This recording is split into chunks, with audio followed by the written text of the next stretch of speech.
the rainwater in, pardon? The rainwater in your yard, what you should know is part of the ongoing collaboration between Wild Ones of Northern Kane, Start in Your Yard initiative, and our great partners, the Gail Borden Public Library and the Conservation Foundation. Joining me tonight is Jenny Schiavone, and she is an environmental educator with Friends of the Fox River, which is obviously a water quality protection organization for our beautiful Fox River. She too is a member of Wild Ones, working on the Start in Your Yard initiative, and she also does natural area restoration. Jenny will be tracking the questions that you put in the Q&A for our question and answer period at the end with Jessica. And now our presenter for this evening, Jessica Mino, comes to us from our partnership with the Conservation Foundation. And that is an organization that preserves and restores open space, natural lands, protects rivers and watersheds. So you can see in her position as the Kane and Kendall County Program Director, as well as her background in as an environmental engineer and conservation, she's the perfect person to speak to us on this topic this evening. And just before she starts, on a personal note, she tells me she is so into advocating for native plants that she's giving out packets of milkweed seeds to trick-or-treaters who come to her door this year. And now to talk about the water that falls in our yard, Jessica.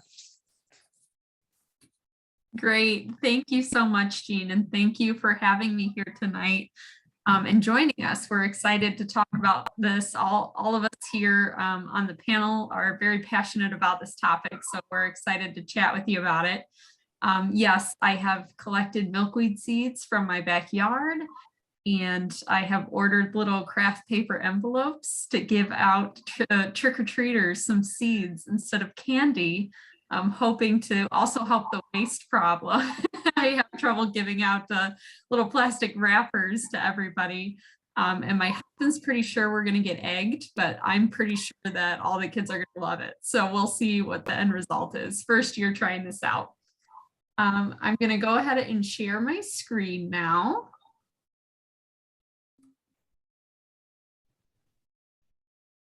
See if it takes a second or if it'll come on board here.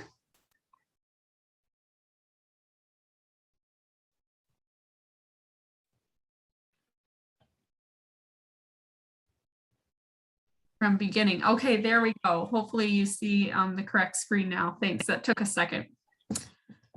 Well, yes, so I am Jessica Mino with the Conservation Foundation. And as Jean mentioned, we focus on preserving and restoring land, protecting our rivers and watersheds, and promoting stewardship or helping people connect with nature, but really for that ultimate goal of having healthy communities that really depends on a healthy environment. And we mainly work in DuPage, Kane, Kendall, and Will counties, but also the surrounding counties. And over the last 50 years, so next year in 2022, our organization will be 50 years old. Over those 50 years, we have been able to preserve over 35,000 acres of land and around 200 parcels, which is very promising, but it's all due to our partners that we work with, like the Wild Ones. And so when I'm talking about preserving land, like why do we want to preserve land and open space? Really, again, it gets down to our quality of life as human beings, in addition to the quality of life and habitat for our wildlife. And a big factor in that is the water quality in our drinking water that depends on those healthy ecosystems, what we call ecosystem services, help clean and protect our waterways. And that's really what we're going to be getting into tonight.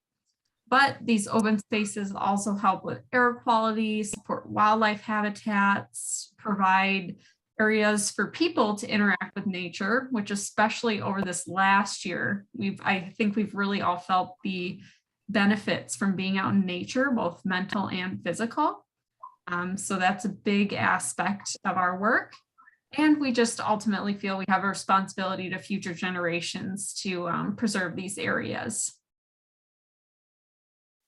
But again, today we're going to talk about water, specifically rainwater, but water and how we impact human beings and our lifestyles impact what ultimately goes into our water streams, rivers, and groundwater. So I'm going to take a step back and just make sure we're all on the same page as we're talking about this concept of water. And I know we're all probably familiar with the water cycle, how evaporation turns into clouds, creates precipitation that falls on the ground.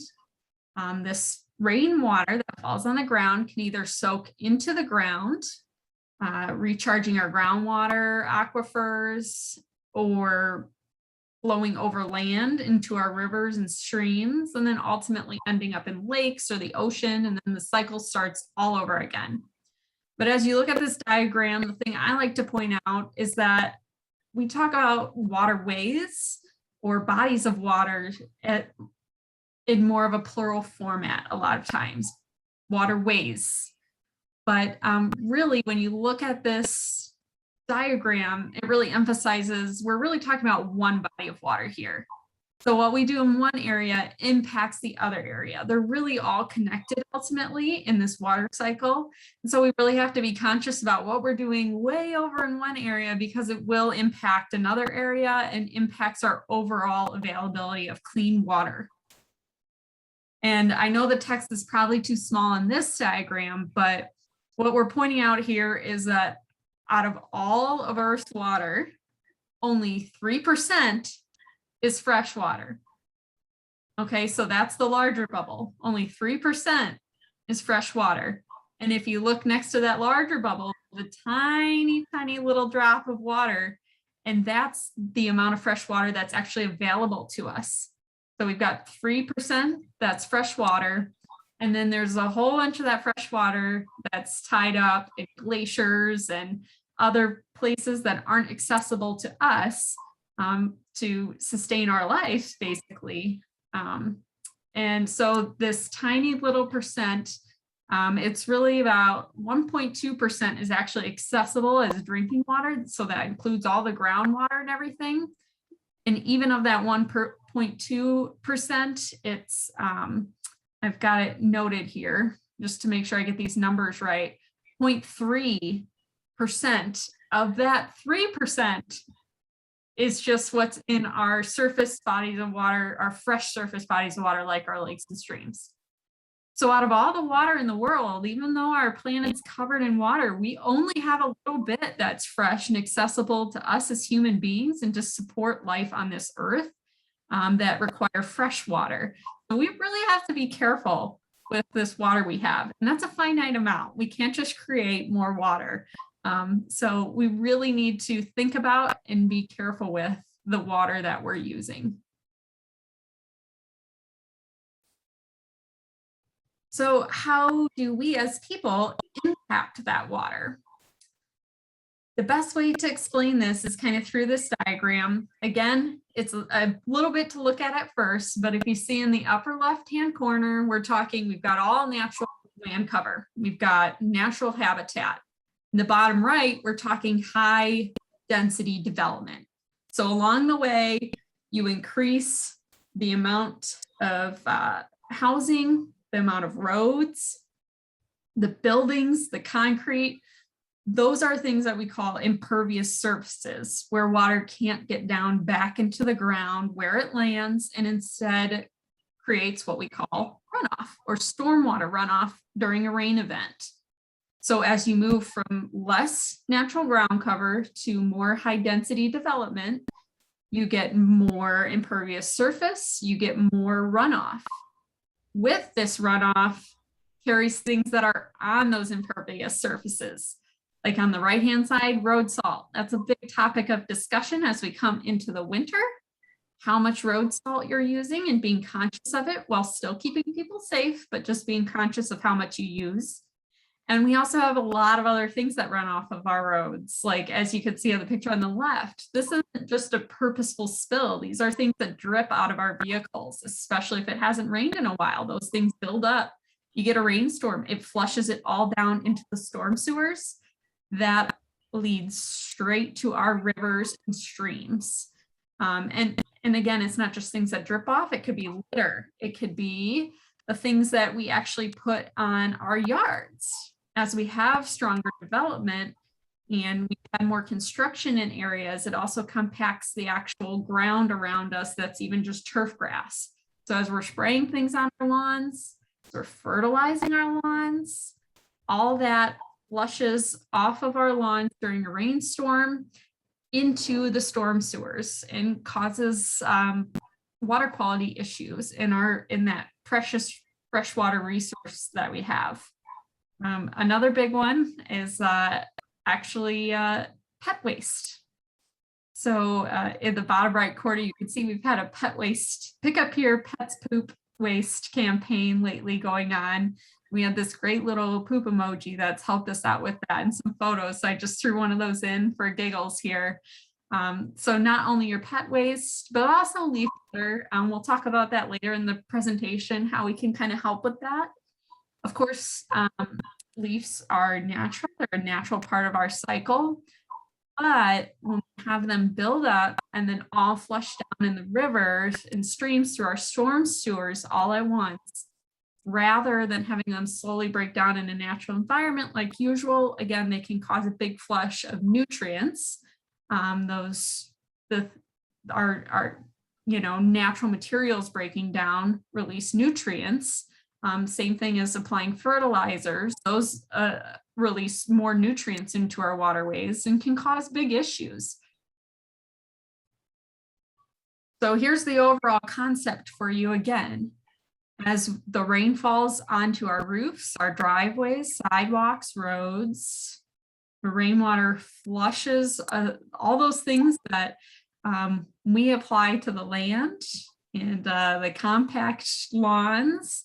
And that all flows into the storm sewers, which end up in the rivers.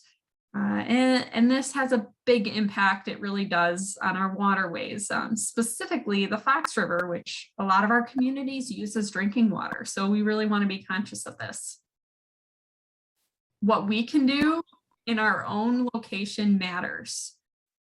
And where we can start is keeping the water where it falls. So the water that falls on our property, in our yards, on our roofs, that's on our property, we want to keep it there. We don't want it to flush down the storm sewers and carry all those things with it. We want to give it a chance to go back into the ground, be filtered out naturally as it goes into the ground, and recharge our groundwater, but really preventing these big surges of pollution during those initial rainstorms. That's what we're going for. And a great way we can do this, the first big tip that we're going to give tonight is to install a rain garden on your property. So rain gardens are a great way to capture that storm water, keep it on your property, give it time to soak into the ground. So what is a rain garden? A rain garden is really just a depression in the ground that collects that storm water. It's planted, so you've got deep roots creating channels all through the ground for the water to soak into the ground. And it just gives the water a chance to soak in before it keeps rushing off as runoff and go to the storm sewers. So initially, the water falls on your roof. It goes down the gutter or over your land. It can go across your lawn, lands into your rain garden, and has time to filter down into the ground, keep anything that it washed off with it back into the ground to naturally filter out rather than surge into our surface bodies of water. And before I get into the actual plants that we're going to put in the rain garden, I like to just mention the soils. So a lot of people, when they think of a rain garden, they think, hey, I'm going to put it where it's super wet, where I see all the standing water. What we actually want to do is put the rain garden upstream of that, a little higher up on your property. You're trying to prevent those giant puddles, those giant surges of water from coming into place. So we want to create an area upstream that can kind of hold that water and let it soak in before you have soils that are inundated with water.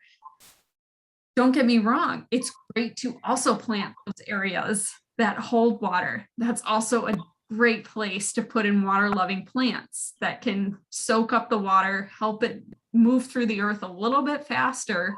But those soils are already inundated with water and having trouble soaking in that water. So we want to put these rain gardens upstream a little bit where the soils might have a little bit more room and availability in them to soak up the water. A lot of people also want to just put in some water-loving plants, and hope, that kind of works in the same way as a rain garden. That, again, certainly does help, but ideally, you would aim to have your rain garden in an area where the soils are appropriate. So clay, things like clay don't soak up water well. Sandy soils do soak up water well. So you can either amend your soils, as this person is doing in the photo, kind of dig it up, add in some sand and some organic material like compost to absorb that water better. And that's really the best way to prep a rain garden, to make sure it can take in as much water as it can, rather than, versus just having a traditional garden with some water-loving plants. Again, still great to have a garden with water-loving plants, but if we want to get the most bang for our buck, we really also have to focus on the soils that those plants are in, so that way we can get as much water in the ground as possible. So now let's talk about the fun stuff, the plants, right? We're all here with the Start in Your Yard group and the wild ones, thanks to their great coordination and efforts to get us all here tonight. So I imagine this group would love to hear about the plants. So designing a rain garden, there's kind of two big zones that I want to point out. The first one is zone A, that's in the middle of the garden. In zone A, you'll have some plants that really love water and take a lot of it, because they're going to be in the areas that hold the most water for the longest time. And they might have a little bit more height to them. So we're talking usually 3 to 4 feet here. I have this white turtle head, this last one I put up in my yard or in my rain garden. My turtle head gets pretty tall. It really likes its spot. But normally we're talking about 4 feet for a lot of these plants here, 3 to 4 feet. The marsh blazing star, the purple one in the center on the bottom there, can get a little bit shorter than that. Oops, I'm sorry. It went forward on me. Let's see if I can go back. There we go. So first we want to start out with some taller plants in the center that really love water. We've got swamp milkweed. This is a great plant for the monarch butterflies that we are trying to bring back from a really detrimental state. They use this plant solely when they're in their caterpillar stage. So we really want to promote as much milkweed as we can. Swamp milkweed is different than what we call common milkweed. You'll notice that the leaves are a bit thinner and they have a different structure. This plant in general is shorter than that giant common milkweed you see growing in ditches and things. It spreads less prolifically. Milkweed still likes to kind of seed itself, and this is what I've collected seeds from to give to the trick-or-treaters this year: swamp milkweed and butterfly milkweed. Butterfly milkweed's an orange, smaller milkweed variety, but I have a lot of swamp milkweed in my own rain garden, so I've collected a lot of seeds to hopefully give to the trick-or-treaters. And then let's move to zone B. So this area, especially in a garden setting, I like to kind of encourage a little bit shorter plants, staying within the 2 to 3 foot range. So you've got a nice structure to your garden. and it still has that kind of aesthetic appeal that people might expect if they're not as used to native landscaping. This area can handle some water, and they like water, but also can handle a little bit of drier times if, you know, we're in the deep part of July and August and we just don't get enough rain really to give them a good deep watering consistently. And so we've got things here like our coneflowers, black-eyed Susans, bee balm, which is also known as Monarda. Monarda is the correct name for it, but bee balm is a very common name for that. We've got penstemon, world milkweed, another milkweed. It's got these white flowers on it, very pretty, but a little bit shorter. We've got a variety of goldenrod here. Again, that's different than the goldenrod that you see growing all over the place easily and in bloom this time of year with their big yellow plumes. We've got quite a few varieties of goldenrod. So if we've got areas where we'd like things a little bit shorter or to spread a little less prolifically, we have plants, native plants that we can choose for those areas. We just have to be strategic about the exact species or variety we put in. And finally, in our rain gardens, I really love sedges. Well, I love sedges kind of everywhere. They solve a lot of problems for us, and they work in a lot of different areas. So as you can see, sedges kind of look like grasses, but they can handle water a little bit easier. They actually like moist and wet environments. And there's some sedges that also like shady areas. So sedges really solve a lot of issues for us, or you know, planting gardening issues where we don't really know what to put in those areas. Within the rain garden, sedges can go anywhere within this, you know, little demo oval rain garden. Rain gardens can be any shape, but in this demonstration oval rain garden we have, they can go anywhere throughout it, but they are very important to include in addition to these flowering plants that we just showed on the previous two slides. Sedges have super deep roots. They kind of help just increase those little channels going into the earth, and also give some body and structure to your garden overall. So I really like to see sedges put in any garden really, but especially in rain gardens. I think sedges are just kind of a crucial component for that. And can really help with that water infiltration, which is really the goal of what we're talking about today. What happens when it rains, when we get a big rainstorm too, these will help soak that up. And I just want to also point out that when we're talking about things that like wet feet and these plants that we just pointed out for the rain garden, don't be afraid if you're in an area where you get big spring rains and your rain garden works great, and then it kind of dries out in July and August, like we said. These plants that we're talking about, these native plants, they're used to that. That's why they're native. They evolved in this area, so they can handle kind of drying out later in the year. They're used to that. All of these plants, really besides the blue flag iris, I have in my own rain garden this year, and they did great despite crazy drought we had this year. And getting very little rain throughout the entire year. They did just fine. All these photos are actually from my own garden, besides that blue flag iris. I just planted our native iris this year in my garden, and so it hasn't had a chance to bloom yet. But all the other flowers are from my garden, and they've done just fine, even though we had a pretty dry spell. Rain gardens can have a lot of different applications. They can be put in a lot of different locations. And they can be flexible for where we need them. Again, it's just kind of choosing the right location, keeping it in a place that catches the stormwater, keeps it on our property, whether that's the edge of your property, whether that's a little bit upstream or a little away from the edge of your property. If you've got, you know, some standing water in a certain area, let's catch that water before it gets to the spot that it creates a pool puddle in. And it's also really about the soils that we put in there and kind of making sure that the soils are correct as we're installing the plants, so that way they function as best they can. To help you kind of through this process about what do I put in a rain garden and how do I do it, you can visit our website, theconservationfoundation.org.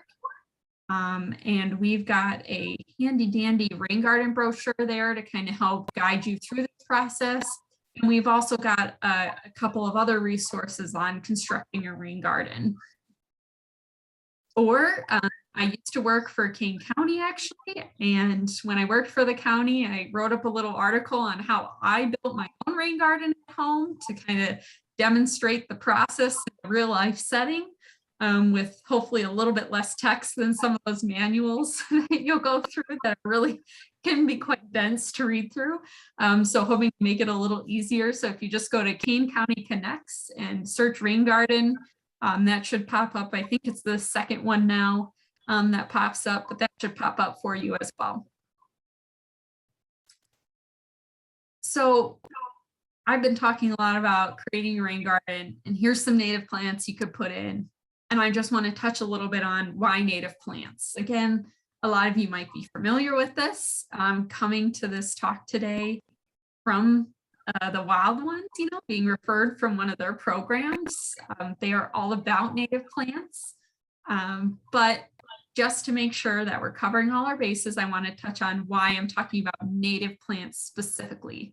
So a native plant is a plant that was naturally found in our area here in Illinois.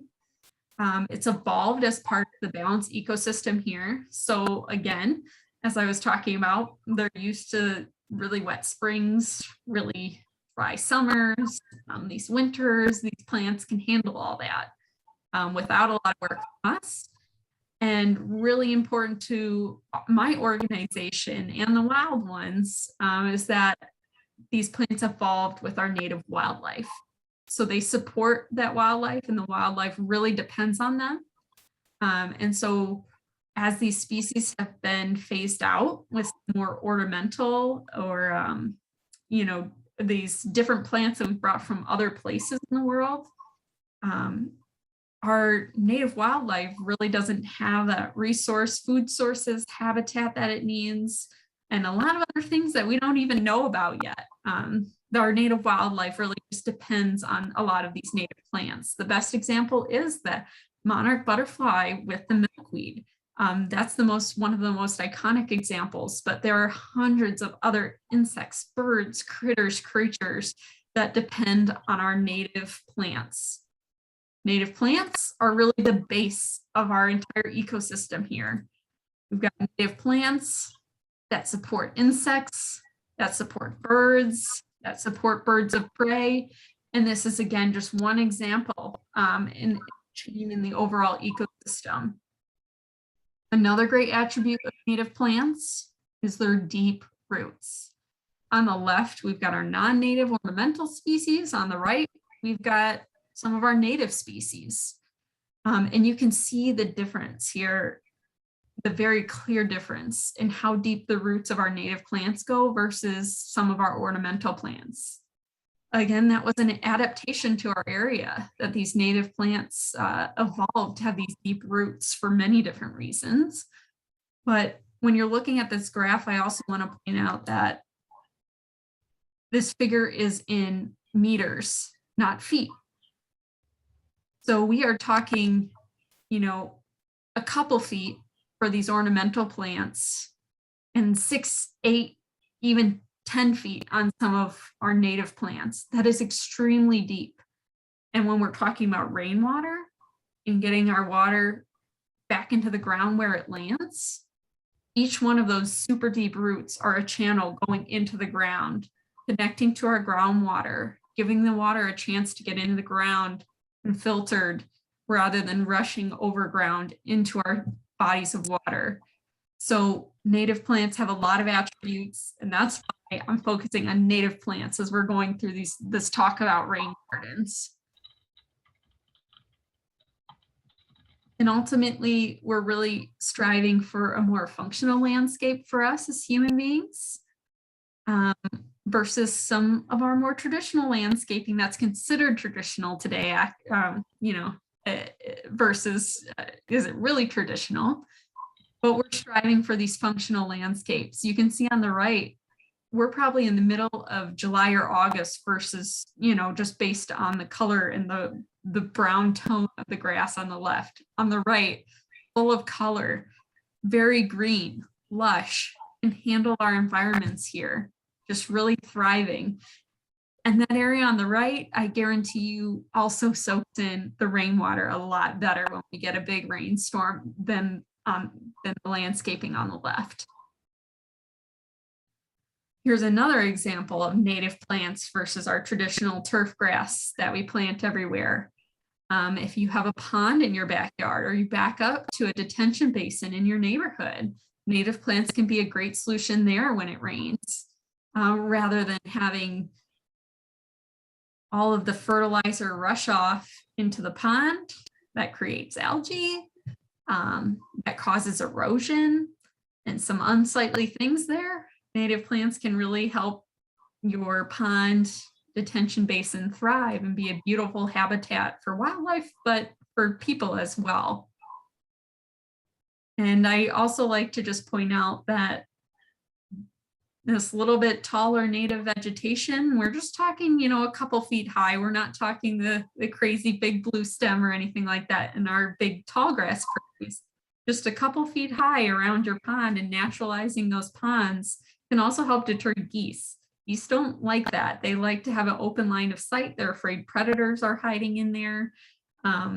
So one, geese can be a little ornery, so they're not great to have around right where we're living. But also, again, with their droppings, really increase nutrients in those smaller bodies of water, our ponds, detention basins, and lakes, and cause algae problems as well. And here's just a nice photo I like to put up of a local area detention basin that's naturalized. And you can just see that this would be a lot more enjoyable to be around than that dirt. It's just being eroded away. So moving on from rain gardens, as I hopefully drilled that home of the exciting aspects of rain gardens. Another thing we could do with rainwater in our backyard is to install a rain barrel. Why do we want to do this? Well, let's talk about how a rain barrel works. So a rain barrel is another way that when water falls off our roof, goes down the gutter, that we can collect it and hold it and store it to put it on the ground at a different time when it's drier, rather than when that big surge of rain is coming down. So just another avenue to try to get the water that falls on our property to stay on our property. But another great aspect of a rain barrel is that it collects and holds that rainwater for those dry spells, so that way we don't have to water with other water.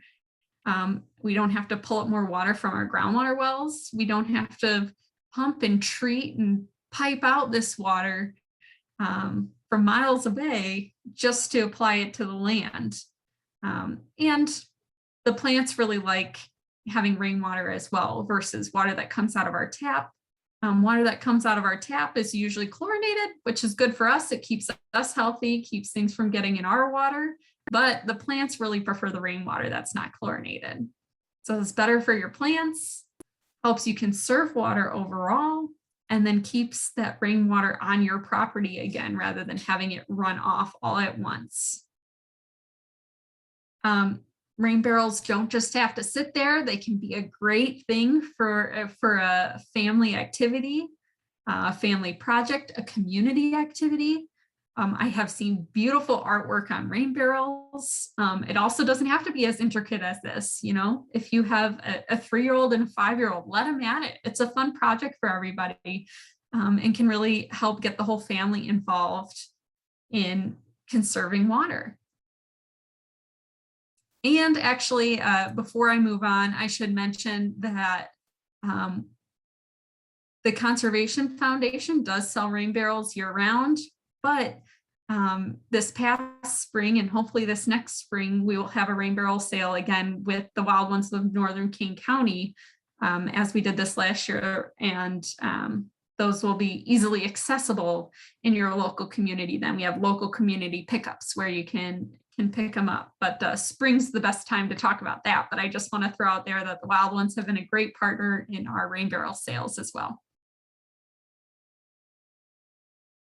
Okay, so I've been talking about how you can hold water on your property and get it back into the ground, so that way it doesn't push things off, pollutants, fertilizer, all these other things into our storm drains.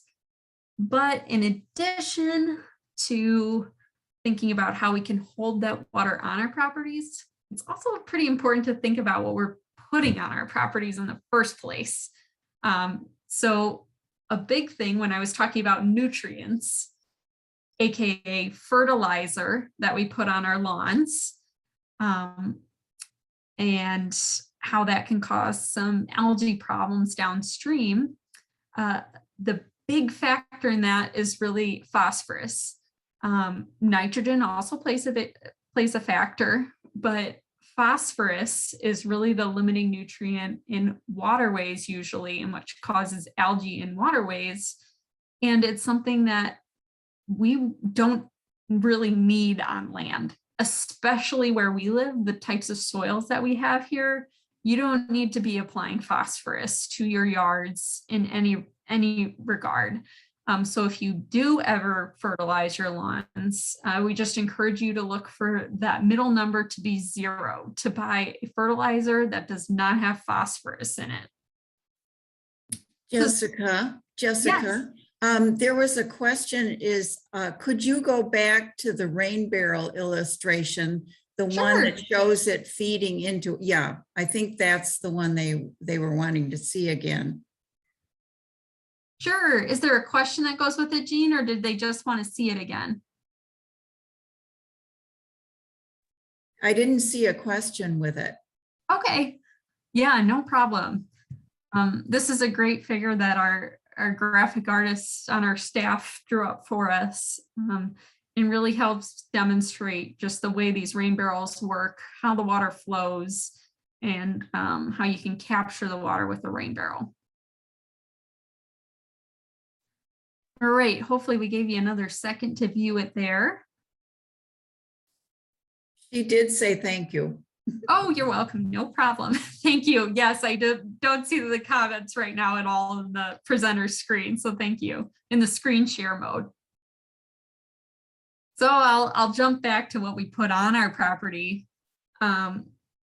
Again, we really want to encourage you not to put phosphorus on your property, but even better than what's in your fertilizer is to not apply synthetic fertilizer at all and use organic fertilizer. So we want to encourage composting in your backyard. This is free fertilizer, first of all. It helps minimize the synthetic chemicals that we're putting on our lawn that, again, rush off into our storm drains and then into our waterways. And also helps us keep this organic waste out of our landfills, which is a big source, a big reason for methane gas production in landfills. So this can ultimately help, contribute to combating climate change and making sure that we're reducing our methane emissions as much as possible. So instead of using these store-bought fertilizers, create your own, apply that to your lawn, and especially these gardens that we're talking about. Put those nutrients back into the soil on your property. Or alternatively, as we were talking about how these big surges of leaves can flush down the storm drains and cause nutrient issues as well, you can mulch those back into your lawns and have natural fertilizer that way that slowly breaks down over winter and next spring, rather than the whole big leaf matter being flushed through the storm drain.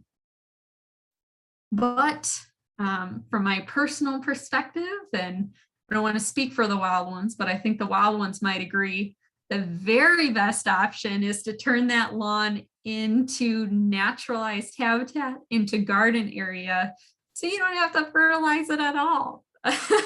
And especially, again, these native plants evolved in this area. They don't need fertilizer. And once you get them established the first year or two, they don't need to be watered either. They are so self-sufficient. It's amazing. You just need to make sure that we keep any other invasive weeds or other things out of there. But other than that, they're extremely self-sufficient. They look beautiful, provide habitat for our wildlife. So this is really the ultimate use of your yard space, if you ask me. And if you are someone who likes the wild and free natural look, then you're in the right place. But if you're someone who likes the native neat look, you're also in the right place. There's also native plants that can help absorb that storm water, decrease pollution going into our waterways. But it's just all about, one, the plants you choose. There's specific plants that stay in a more bunched habitat, that stay a little bit lower, and really their placement as well. So we can do some things to have them have more of a tailored, neat, traditional look rather than your wild and free look. And that's okay. It's okay to have a different style. It's okay to have a different planting strategy. What we're really going for here is increasing that native planting area and keeping the stormwater on your property. I know this is a lot of information we've gone over today, so I'd just like to point out we have a program that's called Conservation at Home. With this program, we have a little checklist of some suggested items you can do in your yard, and these things we went through today are on this list. And so not only do we have this list, and we have some resources on our website for this program to help guide you through the process, but we as staff of the Conservation Foundation and our partners at the Wild Ones like to help guide you through this process. So we like to be there as a resource, answer any questions you have, and help you through this. This is a lot of information, and it can take time to transfer area over to native landscaping or work some of these environmentally friendly practices into your yard. So this checklist kind of touches on, especially there's a whole category like what we talked about today, that's stormwater management, but we're also talking about, just like we mentioned today as well, what you're doing on your lawn or your yard, creating wildlife habitat and getting those native plants in the ground. Today we have it should say over now, not almost, over 1,000 properties certified throughout the area. So if you don't feel like your little tiny neck of the woods, like I have a small yard, if you don't feel like that yard can make an impact, it can. Can you imagine 1,000 of your yards all throughout the region having native plants keeping their own stormwater on their property? That really adds up, and that makes a difference to our wildlife and our quality of life, and the quality of our waterways. So if you want more information on that program, you can go to the conservationfoundation.org's website. That's my organization's website, of course. You can go to startinyouryard.com. They have great information on native plants there and how you can get started. Or feel free to shoot us an email at gonative@theconservationfoundation.org. We currently have a native tree and shrub sale going on now. And then the spring we'll have our grasses, sedges, and forbs on that list as well. But we have our, at the Conservation Foundation, we have our tree and shrub sale going on through October. I believe the Wild One sale just ended in September. Is that right, Jean? I can see Jean nodding there. But they also have a fantastic plant sale in the spring, and that pickup will be local to the Elgin area. If you live in the Elgin area, if you live farther south in Kane County, then you probably could head out to McDonald Farm in Naperville, where the Conservation Foundation's pickup is. But there's sales going on all over throughout the area. And you can also visit our website to find a list of local nurseries in the area, so you can pick up plants, native plants, anytime that you need them. I'd also like to just throw out that we have a partner program called Conservation at Work. So these concepts don't just apply to your backyard, they can also apply to your place of work or your business. That photo on the left is from the Kane County Government Center. So we can capture stormwater, keep it on the property, anywhere we are. We can put those native plants in anywhere we are to help our community and the environment. And finally, I like to point out, after you go through all this work, enjoy it. You will see so much life. You will see so much color and beauty come to that little plot wherever you put in these native plants and put these environmentally friendly practices into place. All these things are just things that I've seen in my own tiny little yard that used to have nothing when I moved in. Really, absolutely, there was no habitat or wildlife in the area. And I've been able to see all these things in my own yard. Again, almost all these photos are even from my yard. Not the birds, they're too fast for me to take pictures of. I'm not that great of a photographer, but I've seen both. We have, I call them resident hummingbirds, even though I know they migrate south for the winter, but we've got hummingbirds here all the time, and it's just fantastic. So make sure to really enjoy it. It's good for you to be out there and connecting with nature. So the Conservation Foundation also helps our communities in other ways that I'd just like to point out related to this conversation, specifically river cleanups, organized by Friends of the Fox River. We had a huge river cleanup this past weekend for It's Our Fox River Day. There were events going on up and down the Fox River. So we encourage you to get involved, help with some restoration work as well. Encourage your family, friends, community members to get involved with conservation at home or conservation at work. Encourage your HOA, like some of those detention basin pond areas we showed you. They're great places to naturalize, improve water quality and wildlife habitat, and really just keep spreading the word, because that's what we need, is people to be excited and involved in protecting our waterways. And again, just other ways to get involved with the Conservation Foundation, beyond getting certified. You can visit us at one of the farms, follow us on social media or YouTube. We have a lot of how-to videos on our YouTube channel, specifically talking about stormwater and native plants. And this is my standard slide, but I also want to point out that the Start in Your Yard website has a lot of great resources on there. They've had a lot of great speakers talk on their programs, as does the Gale Borden Library. So you have a lot of online resources to get started, find out more information whenever you're ready to do that.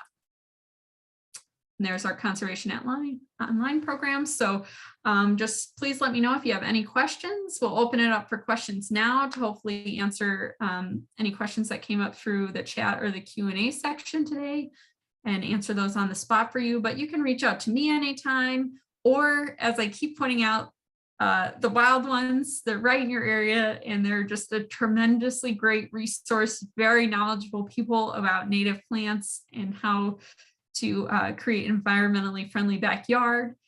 They are also very well versed in the Conservation at Home program. So really, either of us you can reach out to at any time.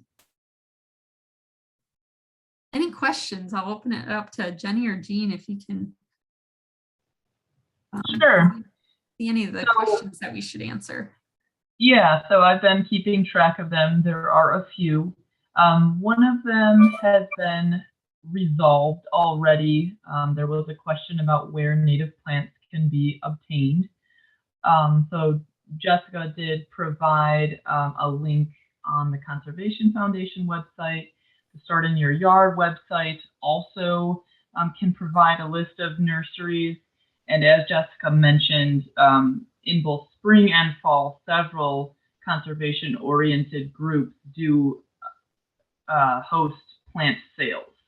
So you do sort of need to stay in the loop, not the easiest thing to obtain just from your general big box store, as a matter of fact. So you'll have to do a little bit of investigating on your own, but we can certainly help you with that. And somebody did pass along their email looking for that list, so we can pass that along to that particular individual. So although this isn't the order the questions came in, I have decided on an order of my own. So then do, in this week, worse than animal waste. I know in Batavia they keep encouraging people to pick it up, but I don't think some people understand why. Can you repeat the start of that, Jenny? Sorry, I think you broke up a little bit. Okay, so the question is, why is pet waste worse than animal waste? Oh, pet waste versus like animal wildlife waste. Is that what we're talking about? Right. So again, I would say it's about location and its ability to break down naturally versus being flushed off into our storm sewers.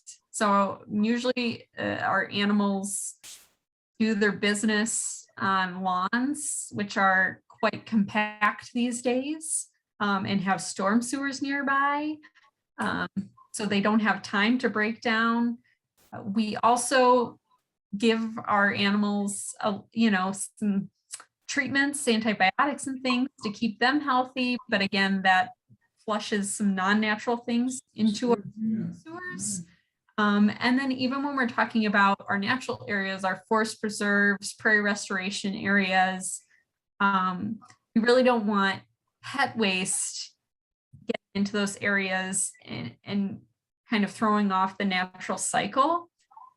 Yeah, of course, we have coyotes and foxes and all these other things that are naturally going through their normal life processes in those areas, but we don't want to inundate an area with this not natural waste. Again, that even throws off the wildlife in the area, but we just don't have the natural cycles. I don't know if Jenny, you want to elaborate on that any more than basically it's extreme excess to what those systems can handle and usually can't break down before they're flushed down into our waterways. Sure. Is my audio coming through okay? I just want to make sure you guys can hear me. So far, so good? Okay. Yep. So yeah, everything, Jessica, you mentioned is spot on. The only thing that I would add on and flesh out a little bit more is just, if you can visualize certain areas in which there are very standard places that people walk their pets, the one that comes to mind for me is the Riverwalk in West Dundee. So it's a beautiful walk, so everybody wants to do it. So it happens to be a very, very busy place for pet waste. So you can imagine how concentrated that waste becomes with such a high use area. So although, we can't predict exactly where people are going to be walking their pets, there are some key places where it is really necessary to have the signage there, and for reasons just like Jessica said. So the runoff ultimately will make its way into the river. And it happens that people really like to walk near waterways. So if you put those two risk factors together, it ends up being quite a significant bacteria load into waterways. And if you think about it even further, some of those waterways might have downstream beaches that could even be impacting human health. So I think that's good for that one. Let's go next to a question from Sharon. Sharon says, what about permeable pavers in our 4-season climate? Now I'm thinking that question is what it's getting at there is the kind of frost heaving that we get with the really deep freezes that happen around here. Jessica, can you weigh in a little bit on the use of permeable pavers as a solution for groundwater infiltration? Yes, permeable pavers are great. So I talked a lot about our natural, or what we call green infrastructure responses to stormwater. Permeable pavers would be something more in our hardscape gray infrastructure solutions, and that is a great solution. I mean, we still need places to drive our cars, park our cars, and so when you have an area that's going to be compact like that, permeable pavers can be a great solution to, again, get that water into the ground. This is definitely an option in our area. despite the freeze thaw cycles. There's a very thoughtful way the installers go about putting these in. They have a correct base layer. They've got, a certain type of sand mix that they put in between them that keeps them permeable. Again, you have to be conscious about what you put on those areas. You can't inundate these areas with salt, but actually I've seen specifically in freezing weather and things that the water just is able to melt, infiltrate, and get down there a lot quicker than on our hard paved surfaces. So you actually don't really need the salt as much. So you do have to be conscious about what you're putting on there to make sure they remain permeable and maintain them properly. But other than that, it really comes down to the installation process, and the people in our area are well versed in how to make those permeable pavers function properly. So definitely an option in our area. I would definitely encourage that in those hardscape areas where we can't just put native plants to solve a problem. It's not so easy to park your car on beloved native plants, right? And probably not a great solution either. I think there would probably be some hazards to that. Who knows what, but I would definitely say that permeable pavers would be a benefit in our area. Yes, I thought you, with an engineering background, Jessica, would handle that one better than I. But yes, I have seen these applications as well. And not only are they a great environmental solution, but they look pretty cool too. So we're figuring out how to make environmental things look nice too. Maybe 30 years ago, that wasn't necessarily the case, but it's definitely coming around. So the last question is a tricky one. It's got a little backstory, so I'll read it out loud. This is from Cindy. I live on Glenwood Trail in Elgin near Trout Park. When there is heavy rain, we get a large amount of water rushing down the road, which has damaged our driveway. We also get spring water down the slope of the hill, which also damages our driveway. I would like to know what to do about this. So I'll touch on that a little bit, and Jessica, you can, of course, add your thoughts. I know this area pretty well. I like to spend a lot of time over there because there's some really cool plants. And that entire area, the hillside leading down to the river, is all spring set. And with your driveway, there's probably very little that you could do about that. That's just how the topography is there. And without actually seeing what it's looking like or what it's doing to your driveway, I couldn't even off the top of my head like pull out an engineering solution there. That's a tricky one. But as far as the water coming down the road, if there's a way that either a depression can be created, or if an existing depression is there, sounds like a really great place for a rain garden, like Jessica said. The ability of deep-rooted native plants to hold back rainwater cannot be understated. And, it really can be visually pleasing as well. Jessica, do you have any thoughts about springs interacting with rain gardens? Have you ever run into that or heard stories about that? Yeah, so that is pretty interesting. And especially when you're talking about so you're talking about a natural fed spring here, Jenny, is that correct? So that, again, when that's a natural feature, I believe it would be difficult to have a rain garden function as well as you might in other areas, because again, that soil there is basically already going to be inundated full of water to capacity. It's going to be saturated, so it's not going to really have the ability to soak in more water necessarily. But as Jenny mentioned out, then that's a great place to make sure we've got native plants in place, right? To hold what we can in place to slow the water. And again, as we're talking about gray versus green infrastructure, that might be a place where you might need to work in a little bit of stone, some larger rocks to kind of slow the water, worked within those native plantings. I like to see them combined. I think it's definitely a balance between the two rather than one versus the other. but kind of to slow the intensity and the motion of that water as it's going downhill before it hits the driveway. Again, it's a little difficult to give some recommendations when it's hard. I know, Jenny, you know the area a lot better than me, so you've got an idea of what that's like in that area. And so it's a little hard for me to visualize exactly what the solution would be there, but I think we could definitely work in some native plants.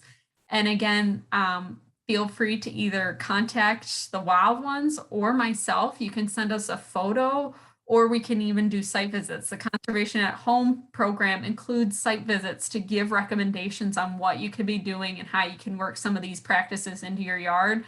And we love being there to help solve problems. That's what a lot of these naturalized solutions can really help solve problems. And that's where we like to start when we're talking about working these things into.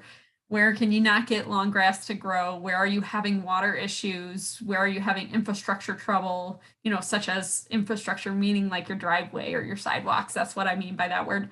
And where are you having these problems? And how can we just change some of the landscaping or create some other options to solve those problems? That's where we'd like to start. So feel free to give the wild ones or myself an email, contact us, let us know what your issue is, and we'll do our best to help you out. And just to add one more quick statement about that, Wild Ones does have a list of more contractor-oriented groups that, you know, if there is earth that needs to be moved, you know, groups that can do that and also understand the role of native plants and combining those two ideas. So, yep, we would definitely need some photos and further investigation, but you come to the right place.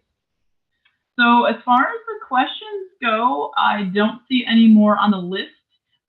Jean, was there anything in chat that you wanted to touch on? There was one more question about the cost of a rain barrel.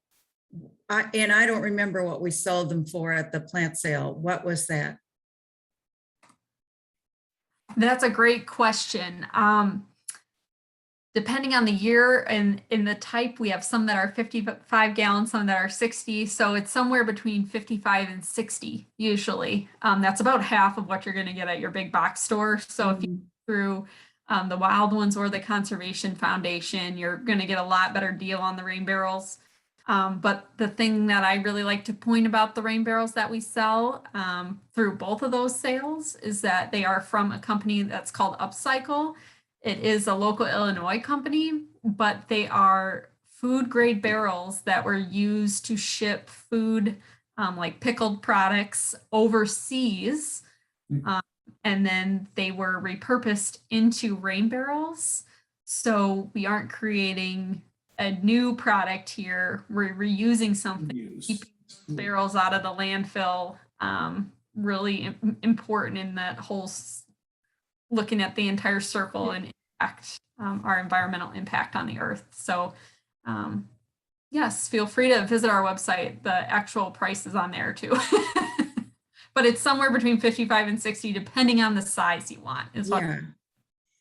Well, thank you, Jessica. I want to thank you for speaking to these important issues, but also providing a lot of really beautiful solutions as suggestions. And speaking of beauty, I would just mention that right now in Elgin, there is a public art project going on with the storm drains. And so it's a perfect connection to your presentation tonight, but the storm drains are being painted, sponsored by different organizations, and then painted by local artists that create a message of some sort about the importance of understanding stormwater and how to manage it properly.